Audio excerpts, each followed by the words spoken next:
A house husband is a man that stays at home while his partner goes off to work.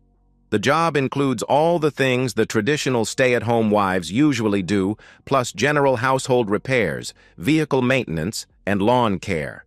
The wife of a house husband may occasionally help with the cooking and/or child care, but mostly the husband takes care of those things. I am not sure I would have survived the job if it had started while my 3 kids were little. We were a family of modest means, so the kids all went to daycare while my wife and I tried to earn enough money to support a middle-class lifestyle. Once my kids made it to high school, my wife enrolled in an MBA program because her employer reimbursed the tuition. That meant I had to do more to keep the household afloat while she studied and attended classes online and at school. I didn't mind the extra work as I knew the MBA would allow her to advance and command a higher salary. Amy's MBA program was aimed at executives who worked full-time, so it took almost 3 years to complete. By then, the kids were heading off to college. Thankfully, all 3 were very good students and qualified for several scholarships. Still, 3 kids in college is a massive financial burden. I worked for a small family-owned manufacturing company as the manager of the accounting department. I was paid a fair wage, but nothing like the big corporate CPAs. Amy's hard work finally paid off, and she was promoted to Executive Vice President of Product Development for the multinational insurance company that had employed her for over 15 years. The new job meant she got a substantial pay raise, car allowance, expense account, and a share of the year-end bonuses with all the other corporate officers. Her new windfall could not have come at a better time. The economy took a sharp downturn, and my employer was especially hard hit. They struggled for almost a year and then sold the business to our major competitor. The new owners wasted no time in gutting our facilities and closing the plant. The new owners offered me a job at their plant, but it was 300 miles away. The pay would have been a bit less than I had been making, so about a third of what Amy was making before bonuses. I had no choice but to decline the job, and just like that, I was unemployed. I put out feelers for a new job and quickly learned no one in our area was going to be hiring until the economy improved. John, it's not the end of the world. I'm doing pretty well. We have enough money in the college funds to get the kids through school, so don't worry so much, Amy said. I know, but I've worked my entire life. I can't just sit around, John replied. Oh, don't worry. I have an extended honey-do list that you've never had time for, so there will be no sitting around, she said with a smile. And that's how it started. I became a house husband at age 48. Amy's list was indeed extensive, and it took me the better part of a year to do all of the home improvement projects she requested. Once I completed the house, she started with the very labor-intensive landscaping projects. While I worked to improve our home, Amy continued her climb up the corporate ladder. She was promoted to senior EVP and got a healthy bump in pay. She loved her work and was well respected by the other big wigs. She was often invited to parties and social gatherings where she rubbed elbows with the city's movers and shakers. Of course, I was required to accompany her to many of those events. I'm not sure when it first started happening, but ever so slowly I became aware of a change in the way Amy treated me at those events. At first, she insisted I be locked to her side as she flitted about having brief, meaningless conversations with all the important folks. Gradually, she began asking me to wait at our table or sit at the bar while she worked the room. Soon, I was spending most of the evenings entertaining the wives of the bosses or just sitting alone. Things finally got to be too much for me when she took me on a weekend retreat to a lovely resort.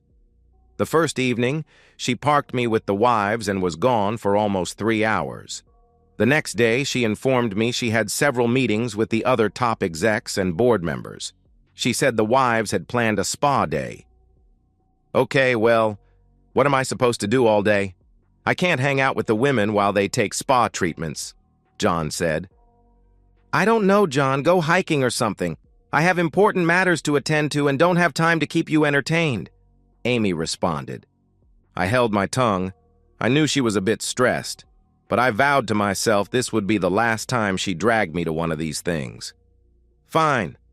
Don't worry about me. I'll be fine. I ended up hanging out at the pool and the little tiki bar next to it.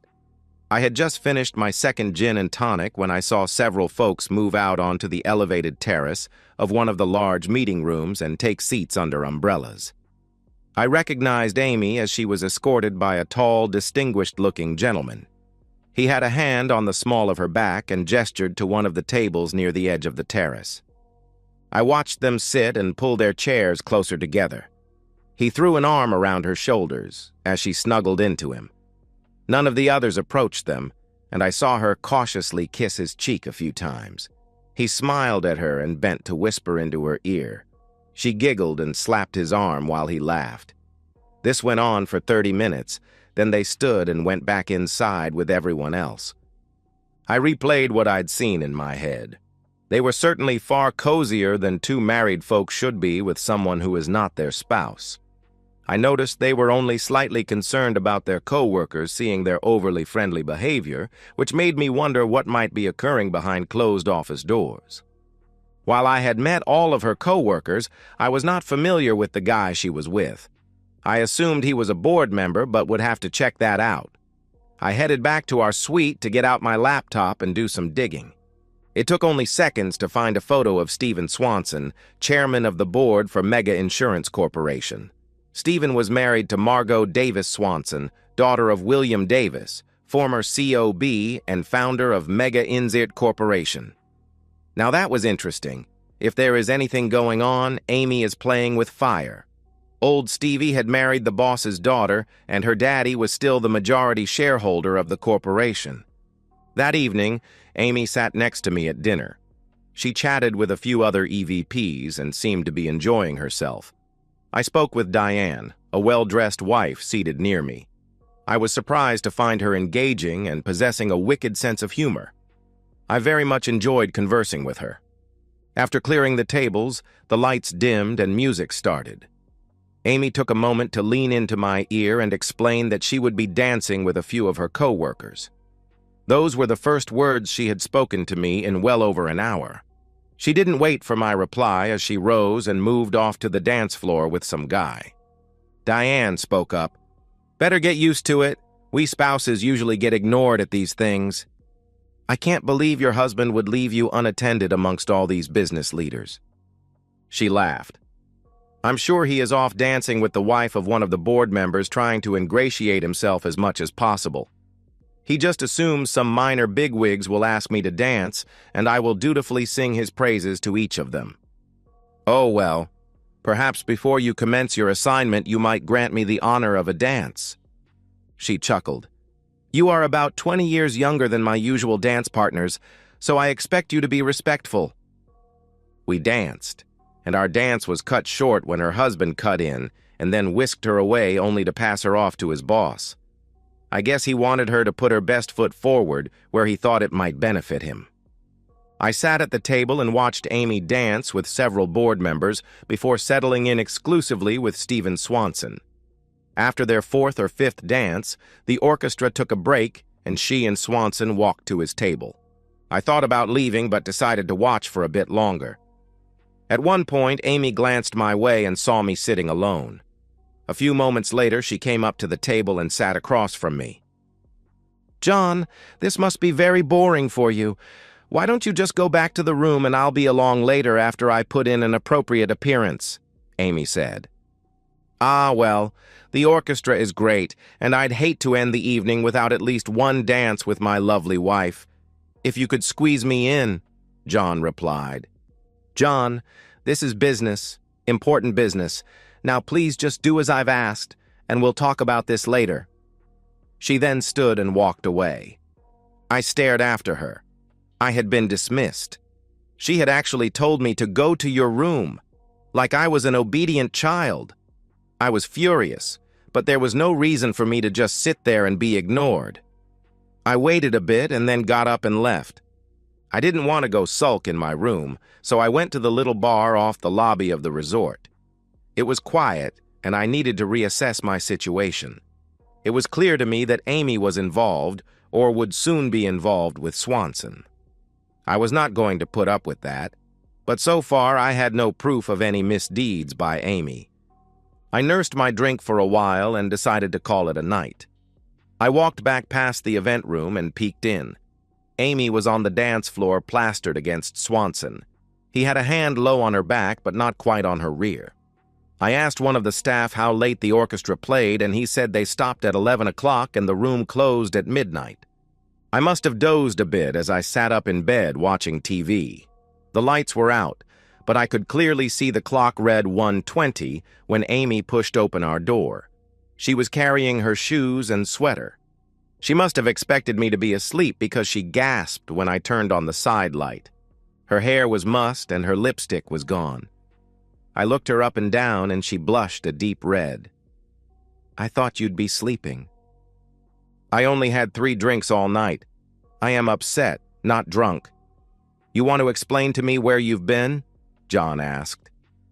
"You know where I was, dancing. I told you I needed to dance with my co-workers and put in an appearance. It's all part of the game, John," she said, as if speaking to a slow-learning child. "Try again. The orchestra quit at 11, so what were you doing for the last 2.5 hours?" I asked. "Talking, with Swanson. Margot is in Europe with her mother, so he is here alone. We went back to his room and talked about his plans for the company and how he thought I might fit into those plans."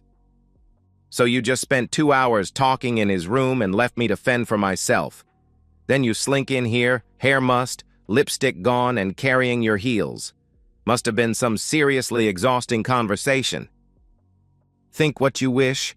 I need a shower and some sleep. We have another half day of meetings tomorrow. Oh, I told Stephen I'd go to dinner with him tomorrow evening." "We are supposed to check out in the morning and your meeting ends at noon. What the heck are we going to do until dinner?"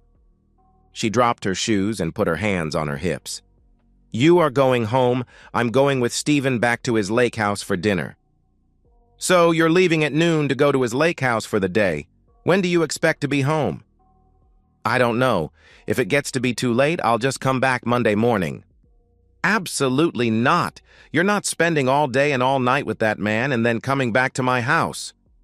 "First off, I never said anything about inappropriate behavior, and secondly, it's my house, not yours.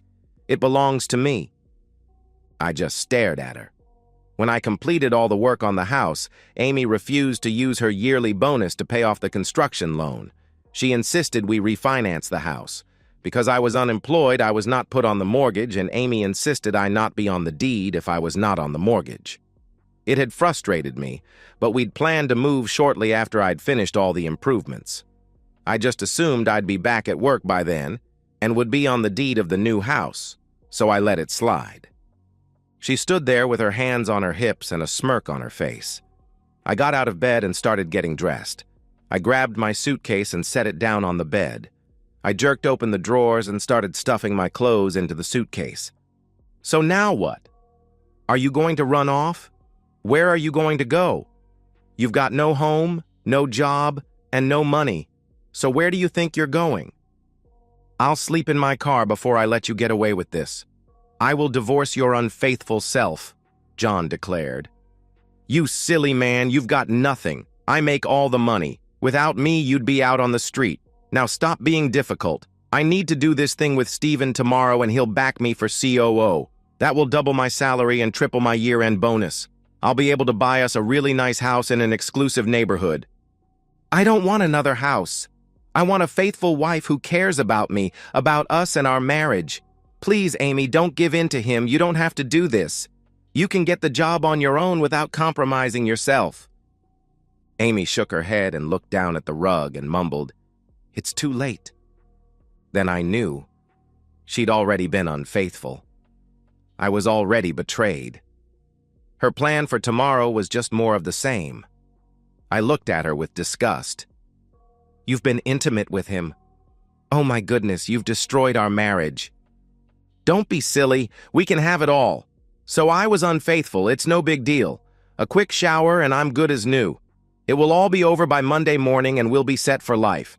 It's just part of the game. In a few days you'll forget all about it. I know I will." I stuffed the last of my clothes into the suitcase and slammed it shut. I grabbed my jacket and stormed out. I jumped into my car and drove off. I ignored my phone as it beeped and chirped. I know I should have been heartbroken, but mostly I was just numb. As I drove, the traffic thinned out. I set the cruise control and relaxed back into my seat. I thought back over the last 6 months, and I realized Amy had started to change shortly after her first promotion. She'd become consumed by ambition and her desire to be recognized as an achiever. She now placed power and wealth ahead of everything. She no longer treasured love, devotion, family, and fidelity. Now, it was all about her, about what she could achieve, the power she had, and the money she made. The realization that she had changed and was no longer the sweet, loving, caring woman I had married filled me with sorrow. I wiped a few tears away as I mourned the loss of the woman I had loved for 20 years. I woke Monday morning filled with dread. I called the lawyer that worked with me at my old job. He gave me the name of a family law attorney, and I called her office and told them I was looking for a divorce. "Mr. Dixon, Ms. Hawk usually only represents women who are at a big disadvantage in their divorce. Mostly they are housewives with adulterous husbands. I'm not sure why your friend would have given you her name. I am a house husband. My wife is a high-powered executive and adulteress." There was a moment of silence then. Oh my. This will be a first for her. Can you be here by 11:30? I walked into Sally Hawk's office at 11:20. Her receptionist was all smiles when she greeted me. I waited about 20 minutes before an attractive, small, dark-haired lady stepped into the reception area. "Mr. Dixon, I'm Sally Hawk. Please step into my office." I told her my story, and she made notes as I spoke. "So, you have been a homemaker for about 2 years?" "3. I lost my job when my employer sold the company and our facility was closed. My wife had just gotten a big promotion, and I couldn't find work in this area. She convinced me to stay home and make improvements to our house. She planned to sell our place once I'd finished all the remodeling and buy a bigger, nicer house." "Wait, so it was her idea that you become a house husband?" "Yes. She loved that I did all the cooking, cleaning, laundry, and home improvements, while she was free to pursue her career." "Excellent now. When did you first begin to suspect there was a problem in your marriage?" Truthfully, I only recently began to suspect she was cheating, but looking back, I think it may have started almost a year ago. She admitted her infidelity this past weekend, which is why I'm here today. "Mr. Dixon, I am sorry this is happening to you, but I promise you will get through it, and I will see to it that you are treated fairly in the divorce. Now, you said your wife admitted she cheated. Do you have any proof of that? Did you record her confession?" "No, I didn't record it. From what I observed, I'm guessing most of her co-workers know what she's doing." "Okay. While this is a no-fault state, I'd like some evidence of her adultery to use as leverage in the settlement agreement. Would you be opposed to having my investigator do some snooping around? I use Masters investigations, Jack. Masters is an old friend of mine, and his people are very reliable." "Sure. I guess I'd better get some money out of the bank before she freezes me out." "I assume you have a joint account?" "Yes, a small household checking account at Chase that I use. Most of our money is in a managed portfolio that is jointly held. She has several accounts in her name only." "Okay, when we're done, get to Chase and withdraw all but $1. Go somewhere else and deposit the money, but don't tell me where. I will get a freeze ordered for the investment account and a demand for disclosure of all her assets." I was just leaving the bank when I got a call from Jack Masters.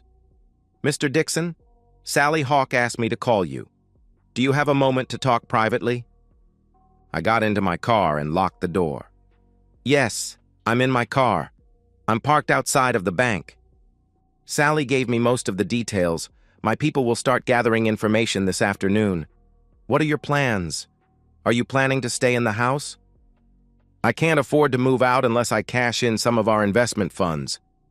"Okay, you can't force her to leave, so I suggest you move into another bedroom and install a sturdy lock. I can have someone do that for you if you wish. Also, I want to install some surveillance equipment in your house as soon as possible. I'm on my way home now. I will stop and pick up a lock set and will be home in 40 minutes. I installed the lock while the master's crew installed several tiny cameras in the house. I moved all my clothes into the room farthest from my old room. I was really happy I had installed a small ensuite in that room when I remodeled the upstairs. Early that evening, my phone vibrated to alert me that there was motion in my driveway. The new camera gave me a clear view of Amy getting out of a limo, but I couldn't tell if there was anyone else in the car. The driver brought her bags in and then left. I was in my new room, watching the split screens on my laptop as Amy moved through the house, calling my name. She walked into the master bedroom and looked around. When she opened my empty closet, she exclaimed, "Darn!" She peeked into the bathroom and then left her bedroom. A few moments later, she tried my door handle. "John, are you in there?" "What do you want?" I asked. "John, darling, please open the door. Why are all of your things missing from our room?" "Your room? This is my room now," I replied. "John, seriously? Why on earth would you move out of our room? Now stop this silliness right now and let me in." "No, you are not welcome in my room. Go take a shower and clean yourself up before we talk. I will meet you in the kitchen when you've cleaned yourself," I replied. I heard a gasp, then she stomped away. On the laptop, I saw her stripping off her clothes as she moved into the master ensuite. I stepped into the hallway and locked my door before heading down to the kitchen. I queued up the master bedroom on my phone. I shook my head as I watched her put on a lacy bra, only to take it off and pull a t-shirt over herself without one. I knew exactly what she was trying to do, but that didn't stop me from noticing how deliberately she carried herself as she came down the stairs and walked toward the table where I sat. "There, all nice and clean, good as new." "So are you happy now?" she asked. "Happy? Are you kidding me? I may never be happy again. You had an affair with that bastard. You have destroyed us. I am done with you." She looked shocked for just a moment, then became angry. "Now you listen to me, John Dixon. Nothing has changed. Nothing is going to change. You need to get over your silly, jealous snit and stop being stupid. Yes, I had intimacy with him, big deal. So what? Who cares? I loved him and now he owes me a vote when I'm up for COO. It was business, nothing more. Now go get your things moved back into our bedroom." "How many, Amy?" I asked. "How many what? What the hell are you talking about? How many others have you had intimacy with? Were they all for business? Or did you have a few of them just for the fun of it?" I questioned. "What? How can you ask me that? Steven is the only one ever, and you know why I did it with him. He was okay, but not near as good as you." "Really? I'm kinda surprised you can even remember what it's like with me. I mean, let's face it, it's been a while since I've loved you, and it's been a very long while since we've made love." "That's not true." Amy stopped and cocked her head to one side. "We have intimacy. It was just—" Her voice trailed off. "If I recall, you made love with me pretty hard the night your last promotion was announced." "But that was like 6 months ago. Surely it hasn't been that long." "Oh my God, John, I'm so sorry. I've just been so wrapped up in my work. I'm sorry, baby. I'll make it up to you, I promise." "You promise? You mean like on our wedding day when you vowed to forsake all others? Is that the kind of promise you're offering me? Well, if it is, forget it. I don't need any more phony promises." "Damn it, John. You've got to let that go. My involvement with Steven is over. It's in the past. I admit I got too wrapped up in winning his support, but that's over. Please come back to our bed. Let me make it up to you." "Thanks so much for your kind offer of sloppy seconds, but I'll pass. I'm sure you made love with him again this morning, and even though I made you shower, it would still be seconds. So again, no thanks." "Fine. Be a jerk. You can just stay in your room and don't do anything. I don't need you for love. There are plenty of guys available to me. Maybe I should make love with all the men on the board. Hell, I might make COO in a couple of weeks. Amy turned and stomped back up the steps. Sally reviewed Jack's tapes of my conversation with Amy. She told me to be civil and avoid Amy as much as possible. After just 3 days, Jack's guys were able to determine Amy had probably done something sexual with the head of HR and with Steven before she was promoted to SEVP, but there was no proof. The report confirmed my suspicions that she had started cheating when she was up for her first big promotion. I surmised that if she cheated to get senior EVP and to help secure a shot at COO, what would she do for CEO or a seat on the board? She was obviously willing to manipulate personal relationships for career gain, and I just couldn't live with that. I asked Sally to have her served. Jack's guys found Amy's offshore account, and Sally forced Mega to release all of Amy's payroll records. For the last few years, she had requested some stock options instead of salary increases. Sally assumed Amy had planned to slowly build her stock in the company to help leverage a seat onto the board. Sally was true to her word. I got half of our stock portfolio and a chunk of cash from Amy. I also will get half the value of the house when it sells. So after paying Sally, I ended up with about $600,000 in cash and stocks. The house was appraised at $650,000, so Amy will owe me about $300,000 when it sells. I won't be rich, but I won't starve. Sally must have thought I was an okay guy because she introduced me to a recently divorced lady who got a small manufacturing company from her cheating husband when he ran off with his female accountant.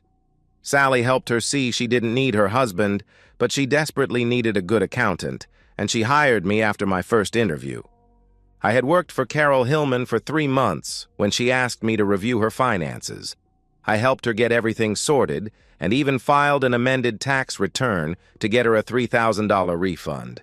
She offered to have me over for dinner as a thank you, and I eagerly accepted. After dinner and 2 bottles of wine, Carol told me she was lonely and needed some male companionship. At 55, she was still an attractive woman, and I had not received any other offers, so we became love buddies. So far, it has been easy to keep our special relationship secret from the other employees. Truth be told, I think I'm falling for Carol. I believe she has fallen for me as well, so I'll have to have the conversation with her soon. About a month after my divorce was finalized, Amy was up for COO, and Steven gave the board a long-winded speech about how great she was. Just before the vote to approve her promotion, an anonymous email hit all the board members' phones. It contained Amy's voice saying she had compromised her professional integrity for his support. The board voted to reject Steven's recommendation and to recall William Davis to serve as COB. William's first act as COB was to fire his soon-to-be ex-son-in-law. The second thing William did was get his daughter named COO. As COO, Margot Davis called Amy Dixon into her office and told her that her services were no longer needed at Mega Inzias Corporation. I was truly surprised to hear about her unfortunate career change and told Amy that when I went through her checkout lane at the market, the other customers in her lane were just as shocked as I was when Amy burst into tears and started throwing produce at me. The manager fired her on the spot. It seemed she was having a difficult time maintaining employment. And so, we've reached the end of today's story. Was it what you expected, or did it take a twist you didn't see coming? I'm curious to hear your thoughts. Share them in the comments below, and let's get a conversation going. If this story kept you hooked, make sure to hit that like button. And if you're new here or just haven't subscribed yet, now's the perfect time to join our community. I bring you fresh, captivating stories every day, so click that subscribe button and turn on notifications so you never miss out. Thanks for watching, and I'll see you in the next one.